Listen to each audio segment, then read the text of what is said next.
Fala pessoal, eu sou Mauro Rodrigues, economista do Porquê, e começa agora mais um episódio do Economia Tudo.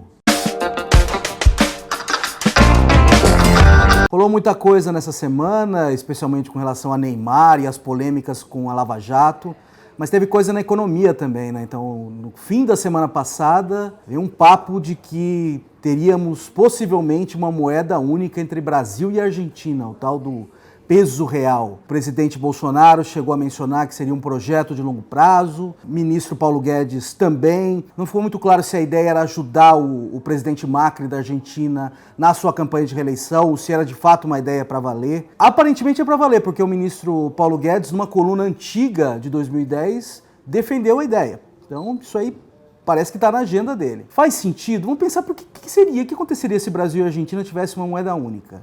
Para começar, só teria um Banco Central. Então teria uma política monetária. O Banco Central faz isso, entre outras coisas. Ele controla a quantidade de moeda na economia e determina a taxa de juro básica. Então teria uma taxa de juro básica para os dois países. Então se você tem uma política monetária única para os dois países, você perde um pouco dessa flexibilidade de ajustar os choques em cada país. Então se um país, por exemplo, está indo muito mal e o outro está indo muito bem, colocar uma taxa de juros única ali, às vezes você perde um pouco esse ajuste fino mesmo da política monetária de controlar um pouco da inflação quando a economia está bombando, dar uma ajudada na economia quando ela está no buraco. Isso é um problema. Então, esse é um custo de você ter uma moeda única entre os dois países. Qual que é o potencial benefício? O potencial benefício seria um pouco mais de comércio. Então, o que acontece se você tem uma moeda única? Você não tem mais taxa de câmbio entre os dois países.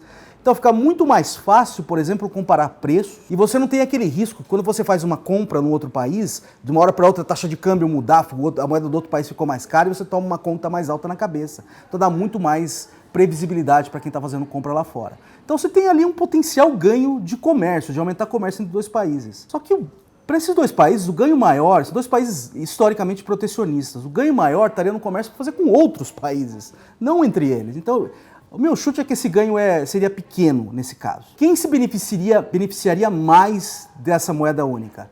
Seria com certeza a Argentina, né? Em termos de comércio, a Argentina é menor, então países menores tendem a se beneficiar mais de comércio. Tem mais uma questão, a Argentina está com uma taxa de inflação alta há muito tempo, já beirou 30%, 40% ao ano. Quando você junta dois países, você pode tomar emprestado a credibilidade do outro em termos de política monetária. Então a Argentina poderia se beneficiar dessa credibilidade do Banco Central brasileiro, que está com a inflação mais ou menos controlada. Então quem tem muito a ganhar com essa potencial união monetária seria a Argentina. Só que o Brasil pode perder nessa, porque pode emprestar a credibilidade do Brasil, mas o Brasil pode emprestar a falta de credibilidade da Argentina. Outro problema em relação a isso, para que uma união monetária funcione, você precisa de disciplina fiscal. Então, como a moeda é única, o Banco Central ele pode ter a tentação, ou pode ser forçado se o país está precisando de dinheiro porque está gastando demais, a jogar dinheiro, a financiar os gastos com emissão de moeda nova. Então um país pode simplesmente falar assim, eu vou começar a gastar um monte aqui, porque o outro vai me socorrer, então eu pego e empurro o custo para o meu vizinho. Então você precisa de muita disciplina fiscal para o negócio fazer sentido, regras muito claras fiscais.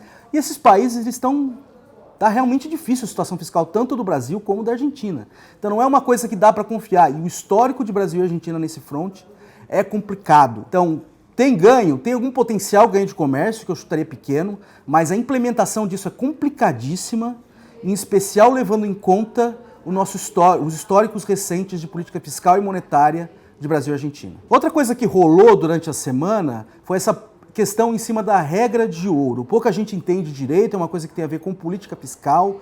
A gente viu o governo brasileiro, o executivo brasileiro, correndo até o Congresso para aprovar um crédito suplementar, ou seja, emitir mais dívida para pagar as contas. Você tinha contas, você tinha pagamento de Bolsa Família, aposentadoria, crédito safra, tudo isso estava ameaçado porque acabou o dinheiro do governo. Ele precisava emitir mais dívida. E como ele estava batendo na regra de ouro, ele estava impedido de emitir mais dívida. Então ele tem que pedir permissão para o Congresso. O que é a regra de ouro? A regra de ouro é uma regra fiscal que só permite que o país emita mais dívida se for para financiar investimento. Ele não pode financiar gasto corrente com emissão de dívida nova. O que é gasto corrente? É gasto de funcionalismo, aposentadorias, esse tipo de coisa é gasto corrente. Gasto de investimento é, por exemplo, infraestrutura, algo que aumenta a capacidade produtiva do país ao longo do tempo. Faz sentido você ter uma regra desse tipo? Faz sentido porque quando você faz um investimento novo, constrói uma nova estrada, por exemplo, você aumenta a produtividade da economia e aumenta o potencial de arrecadação. Então, essa dívida nova ela vai potencialmente gerar mais arrecadação. Mas isso não é garantido porque o investimento também pode ser um investimento ruim, né? Então, nunca se sabe. Outro ponto, no fim das contas, não importa muito se a economia está numa situação fiscal não tão complicada como a nossa situação fiscal hoje. No fim das contas, o que o governo arrecada? Ele arrecada imposto e ele arrecada dinheiro de geração de dívida nova. Esse é o bolo de dinheiro que o governo tem. E aí ele vai gastar em gastos correntes e gastos em investimento. Então, no fim das contas, é só colocar nome nas coisas. É dinheiro, no fim é dinheiro igual do mesmo jeito. Só que o problema acontece é o seguinte, quando o investimento está tão baixo, tão baixinho, que quando você aumentar a dívida nova, você não consegue cobrir nem esse investimento baixinho que está lá, aí você bateu no limite da regra de ouro. Então você não consegue mais emitir dívida nova para financiar, porque agora você precisa dessa dívida nova para financiar gasto corrente. E o governo brasileiro bateu nessa restrição. Então tem duas coisas acontecendo. O investimento público está caindo muito fortemente nos últimos anos. Por que está caindo? Porque você tem crescimento dos gastos correntes, principalmente com aposentadoria e funcionalismo, um crescimento muito forte. E esses gastos são obrigatórios. E eles estão apertando todo o resto. Então o governo ele tem que diminuir os gastos que são discricionários, e investimento é um deles, para fechar as contas. Então o investimento está ficando pequenininho. Além disso, tem muito menos margem para cortar, por causa que a participação das despesas obrigatórias está aumentando. Então, quando bate na regra de ouro, o que ele tem que fazer para cumprir a regra de ouro? Ele tem que cortar outros gastos. Só que aí é muito complicado, né? Porque a participação que o governo tem liberdade para cortar é muito pequena. Então, o governo tem que correr ao Congresso e pedir uma permissão de crédito suplementar para pagar esses gastos novos, porque senão ele violaria a regra de ouro e aí o presidente poderia ser processado por crime de responsabilidade. O que vai acontecer ao longo do tempo? Essa situação vai se repetir ao longo do tempo. A regra de ouro vai ser sucessivamente colocada em risco por causa desse problema, por causa que a fração de gastos discricionários que o governo tem liberdade para cortar é pequena e a participação dos investimentos está ficando cada vez menor. E aí essa situação vai se repetir e está ficando cada vez mais claro que a gente não consegue mais cumprir a regra de ouro. Tá? A regra de ouro ela tem uma função importante que é limitar o crescimento da dívida pública. Só que está muito difícil de cumpri-la. Qual que é a nossa posição aqui? A nossa posição é que a gente já tem instrumentos hoje que são capazes de controlar o crescimento da dívida pública, que é o teto do gasto. Então, a regra de ouro ela não tem um papel tão importante, justamente por causa do teto do gasto, que se controla o crescimento dos gastos e te dá um limite, te limita o crescimento da dívida pública como consequência. Está na hora de repensar isso, até porque está ficando cada vez mais... Uma hora vai ser fisicamente impossível o cumprimento da regra de ouro. Pessoal, vocês podem estar se perguntando, tá rolando um monte de coisa da Previdência, tá rolando mesmo, a gente está gravando aqui na quinta, só que a gente não sabe direito o que vai acontecer ainda, relator falando o que vai ficar dentro, o que vai ficar fora. Então vamos esperar as coisas ficarem mais concretas ao longo do dia e ao longo da sexta-feira, e na semana que vem a gente faz um comentário mais geral sobre o que ficou na Previdência, se foi bom, se foi ruim, e a gente conversa. Mas agora eu queria falar um pouco de futebol. Eu queria chamar o Bruno Imaizumi aqui, porque ele vai falar sobre um trabalho muito interessante que ele está desenvolvendo. Pessoal, hoje tem um convidado aqui, o Bruno Imaizumi. Tudo bem, Bruno? Tudo bem, Mauro, tudo certo. O Bruno trabalhou com a gente aqui no Porquê, está terminando a graduação na FGV aqui em São Paulo e está estudando futebol, né, Bruno? Exatamente. É um dos meus assuntos preferidos, economia, cinema e futebol. Com certeza. E fala aí, o que você está estudando, o que isso tem a ver com economia? Bom, primeiramente, Mauro, esse trabalho que eu estou utilizando, os dados eles são do Grupo Globo. Eu peguei, depois eu trabalhei com esses dados do Grupo Globo. E eu quero analisar os acréscimos. Sim. Os acréscimos, na verdade, eles são só uma maneira de eu enxergar o que a gente chama de fator casa. Só para a gente explicar um pouquinho, quando acaba o jogo, o juiz fala que vai dar 3, 4, 5 minutos. É isso que você está olhando, né? Isso, exatamente. No fim de cada jogo, aí levanta lá a plaquinha 5. É isso que você tá olhando. Então, como é que funciona o jogo de futebol? São 45 minutos no primeiro tempo, mais os acréscimos, e no segundo tempo a mesma coisa, os 45 minutos mais os acréscimos. Só que agora eu estou olhando só para o final da partida, ou seja, só no segundo tempo. E aí o que a gente quer olhar através dos acréscimos é o que a gente chama de fator casa na economia. O que é fator casa na economia? Basicamente é que os juízes eles tendem a favorecer as equipes mandantes de diversas formas, seja por cartão amarelo, por falta, por pênalti, mas a literatura utiliza mais os acréscimos para mostrar esse viés. E né? assim, se o jogo está acabando, o time da casa está precisando de um gol para ganhar... Isso, se ele está precisando de mais um gol para ganhar, ou seja, ele está perdendo o jogo... Ou está perdendo ou está empatado. Isso, né? Empatado, o juiz dá muito mais acréscimos para eles do que deveria dar, né? Tá, e você vê isso no dado. Isso, perfeito. Você vê que qual que é o principal efeito que você acha? Tá, então, o primeiro efeito que eu encontro é que eu confirmo o viés, que toda essa literatura confirma, e depois a partir desses dados, eu pego subamostras desses dados e eu encontro 4 principais efeitos. Quais são esses 4 principais efeitos? O primeiro quando os jogos são transmitidos, o viés é muito menor.